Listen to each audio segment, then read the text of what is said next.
Well, I'm an arts and science junkie, so you have to take my comments with that bias. But I do believe that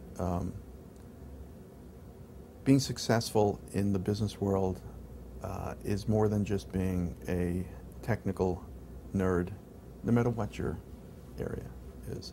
Of course, there'll always be the back office brainiacs who are required in every aspect of life, but the truly successful entrepreneur or professional services consultant has to be able to relate to people, and has to be able to communicate, and has to be able to engender trust. It's one thing to get the answer right. It's another thing to convince your client that not only did you get it right, as did everybody else, because there are a lot of smart people out there, but you not only got it right with their interests in mind. And I have a client that says, I like to know that you can't sleep with me at night, and that you know that when you go home you worry about my issues as much as I worry about my issues.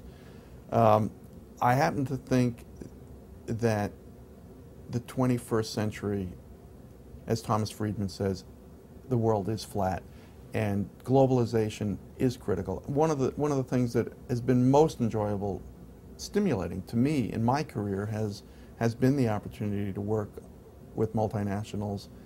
Ernst and Young is a global firm, and to work with professionals in Europe, in Asia, in Latin America, to be able to communicate with people from different cultures who actually do have different priorities than we do, and to be able to appreciate what's driving their motivations so that you can in fact negotiate to a common ground. The common ground is they want their businesses to be successful, we want their businesses to be successful, but the way a German gets there may not be the same way that a Chinese businessman gets there.